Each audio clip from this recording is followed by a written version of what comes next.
ఖాళీ లేదు. ఏంటి సార్ ప్రాబ్లం? ప్రాబ్లం ఏం లేదండి. నేను ఏ క్షణంలోనో పోవచ్చని డాక్టర్లు చెప్పారు. నేను చనిపోయినా బతకాలన్నది నా కోరిక. అందుకని నా కళ్ళని, నా గుండెని, నా లివర్ని, నా కిడ్నీస్ని ఎవరికైనా దానం చేయదలుచుకున్నాను.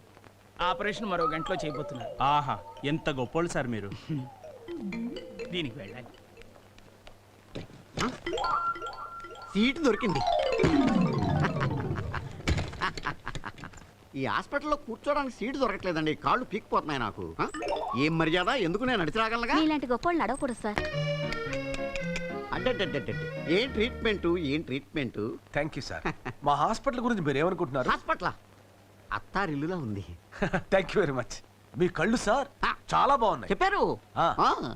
మీ హార్ట్ సార్ బ్యూటిఫుల్. చెప్పారు. మీ liver very very good sir.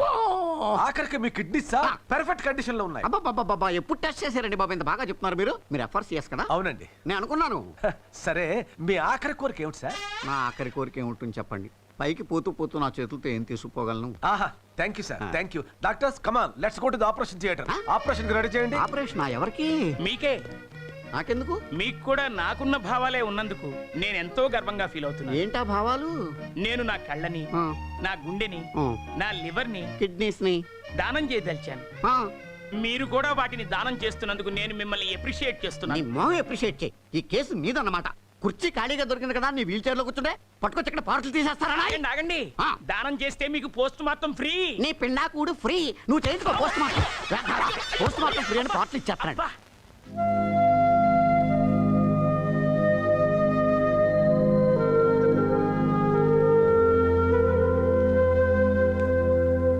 చాలా ఆశ్చర్యంగా ఉంది. మనసులో ఇన్ని బాధలున్నా 6 సంవత్సరాల నుంచి పైకి మామూలుగా ఎలా ఉండగలుగుతున్నాడు? ఉండటమే కాదు, ఎంతో మంది పిల్లల ప్రాణాలు కాపాడాడు. ఇన్ఫాక్ట్ నీ ప్రాణాలు కూడా కాపాడాడు. వాట్? I don't understand. ఒక్కసారి ఆ బిల్డింగ్ చూడు. దాని మీద ఏమి రాసిందో చదువు. అక్షయ ఫౌండేషన్. అక్షయ అంటే ఎవరో తెలుసా? రాజు కూతురు. అంటే ఈ ఫౌండేషన్ అంతా రాజుదే.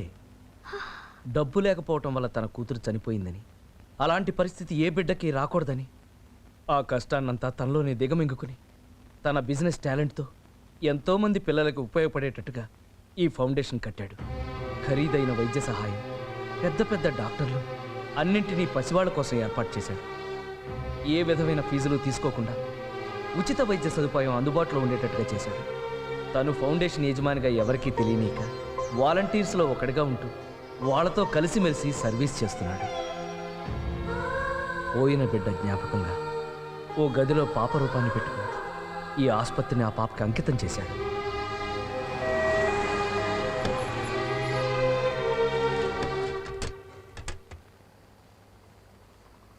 Hi Priya, how are you? I'm fine. నేను అర్థం చేసుకోలేకపోయాను. I'm sorry Raj. I'm extremely sorry Raj. It's all right, take it easy, come on. Raj, కనీసం మనం ఫ్రెండ్స్గా అయినా ఉండొచ్చా? Yes, you're friends. Thank you so much. Come on.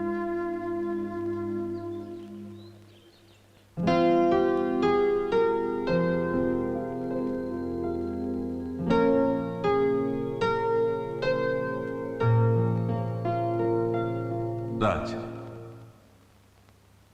ఈ చీకట్లో ఒంటరిగా నువ్వు ఏం ఆలోచిస్తున్నావో నాకు తెలుసు. అక్షయ్ చనిపోయి వాటికి 6 సంవత్సరాలైంది. పోయిన అక్షయ్ గురించి బాధపడకు. తను ఎక్కడికి పోలేదు. కంటికి దూరం అయిందేమో గాని నీ మనస్సులో శాశ్వతంగా బ్రతికే ఉంది. అంతేకాదు, ఇక్కడ పనిచేస్తున్న అందరి హృదయాల్లోనూ నువ్వు కాపాడిన వేలాది పసిపాపల మనసుల్లోనూ ఎప్పటికీ బ్రతికే ఉంటుంది. ఇంతమంది జీవితాలను నువ్వు కాపాడాలనే ఆ భగవంతుడు నీ జీవితంతో ఆడుకున్నాడేమో, నాకు తెలీదు. But I know one thing, నీలాంటి మంచి వాళ్ళకి అంతా మంచి జరుగుతుంది. Thank you doctor.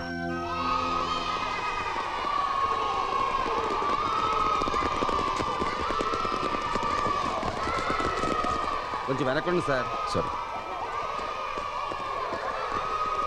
ఏంటండి ఈ హడావుడి? రిపబ్లిక్ డే కదా, మేరా భారత్ మహాన్ పురుషం జరుగుతుంది.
ప్లీజ్ వెనక్కి వెళ్ళండి.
కన్నా నేనే ముందు పరిగెత్తా.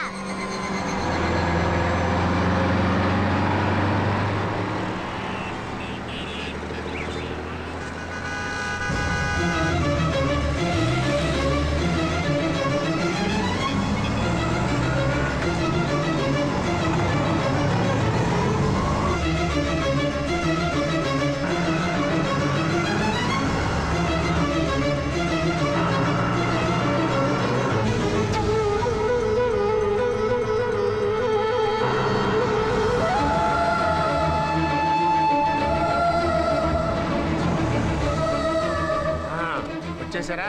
బాబాయ్ ఐసన్ లోపల తీసుకెళ్ళి. ఏం జరిగిందమ్మా? చెప్తాను, ముందు లోపల తీసుకెళ్ళి.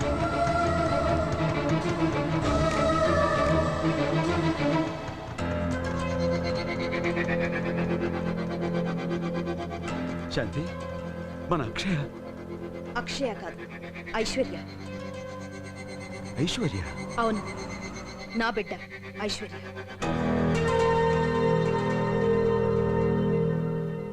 అక్షయ హాస్పిటల్లో ఉన్న రోజుల్లోనే నేను నెల తప్పాననే నిజం నాకు తెలిసింది. చావు బతుకుల్లో అక్షయ ఉండగా ఆ విషయం నీకు చెప్పే అవకాశం లేకపోయింది. అక్షయ పోయాక ఆ విషయం చెప్పే అవసరమే లేకపోయింది. నీ కారణంగా ఒక పాపను పోగొట్టుకున్నాను నేను. మరో బిడ్డను కూడా పోగొట్టుకుంటానేమో, అలా జరగకూడదని ఆనాడు నీకు దూరంగా వెళ్ళిపోయాను. శాంతి, ఒక్కసారి మన బిడ్డని. ఆగు. జీవితంలో నిన్ను మళ్ళీ కలుసుకోకూడదనుకున్నాను. దురదృష్టవశాత్తు మళ్ళీ కలిశాను. శాంతి ఇన్నేళ్లు గడిచినా నువ్వు గతం ఏమాత్రం మర్చిపోలేదా? ఎలా మర్చిపోగలను? ఈ రోజు అక్షయ్ కన్ను మూసిన రోజు. అందుకు కారణమైన నిన్ను చూస్తుంటే అది మరింత గుర్తుకొస్తోంది. దయచేసి వెళ్ళిపో. నువ్వు ఐశ్వర్యని కలుసుకోవడానికి, నువ్వెవరో తెలుసుకోవడానికి వీలేదు. అది కాదు శాంతి. నా మాట కాదని నువ్వు ఐశ్వర్యకి దగ్గరైతే శాశ్వతంగా దాన్ని తీసుకుని దూరంగా వెళ్ళిపోతాను.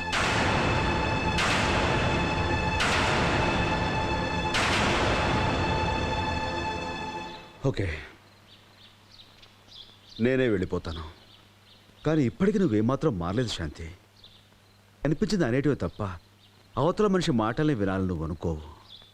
ఓకే, బట్ వన్ థింగ్, ఎవరెవరు కలవాలో ఎవరెవరు కలవకూడదో నిర్ణయించేది నువ్వు నేను కాదు, విధి.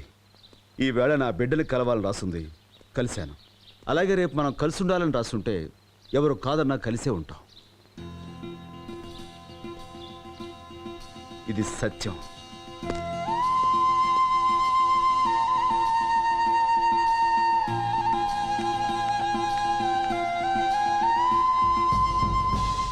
హేరా ప్రసాద్, కాలం దేనైనా చెరిపేస్తుందంటారే, మరి ఎందుకురా శాంతికి నా మీద ఉన్న కోపాన్ని ఏమాత్రం చెరపలేకపోతుంది?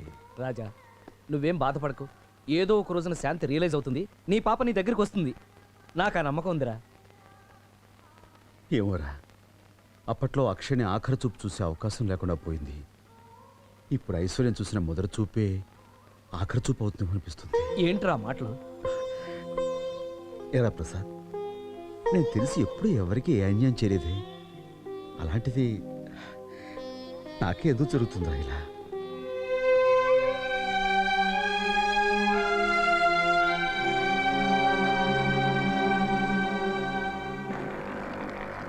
ఆరేళ్లు నువ్వు అష్ట కష్టాలు పడి పిల్లని పెంచుకుంటే ఇప్పుడు వచ్చి నా కూతురు నేను తీసుకెళ్తాను అంటే నేను ఒప్పుకుంటానా? అమ్మాయి, ఈ బాబాయ్ ఉన్నంత వరకు నువ్వేం భయపడకు, నిశ్చింతగా ఉండు. అతను నీ జోలికి కానీ నీ కూతురు జోలికి కానీ రాకుండా నేను చూసుకుంటాను. 6 సంవత్సరాలు విశాఖపట్నంలో ఉండి శాంతి ఈ ఊరు ట్రాన్స్ఫర్ అయి రావటం నాకు చాలా ఆనందంగా ఉందయ్యా. ఎందుకంటే రాజును చూశాను, వాళ్ళిద్దరూ కలిసిపోవడం చూడాలని నాకు చాలా ఆశగా ఉంది. దానికోసం మేము ఏ హెల్ప్ కావాలన్నా చేస్తాం. Thank you. వాళ్ళిద్దరూ ఒకటైపోవడానికి ఒక మంచి ఐడియా చెప్పండి. Idea sir. ఏంటి? రాజ్ని శాంతిని కిడ్నాప్ చేసి ఒక రూమ్ లో బంధించాం అనుకోండి. వాళ్ళు ఒకళ్ళొకళ్ళు చూసుకుంటారు. అలా చూసుకోగా వాళ్ళ మనసులు మారతాయి, ఒకటైపోతారు. Thank you sir. వాళ్ళిద్దరినీ కలపడానికి ఐడియా చెప్పమన్నారు, కానీ జీవితం అంతా విడగొట్టడానికి కాదమ్మా. ఓ, నేను చెప్తాను ఐడియా. ఇక్కడ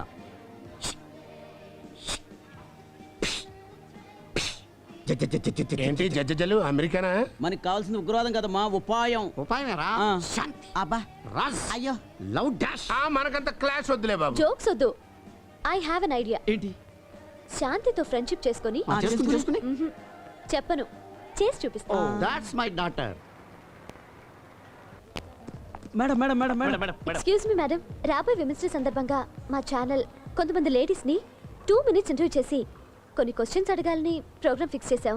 మీకు అభ్యంతరం లేకపోతే? మేడం, ఐఎమ్ సారీ, నాకు టైం లేదు. వేరే ఎవరినైనా చూసుకోండి. మేడం 2 minutes ఏనండి. Madam please madam. మేడం గెలిచిన వాళ్ళకి మా ఛానల్ 25,000 విలువ చేసే గిఫ్ట్స్ ఇస్తోంది. 25,000? 25,000? Yes madam. TV, cooker, mixie. ఓ నిజంగానా? టీవీ, కుక్కర్, మిక్సీ అన్నీ ఉపయోగమైనవే. సరే, ఏమిటా క్వశ్చన్స్?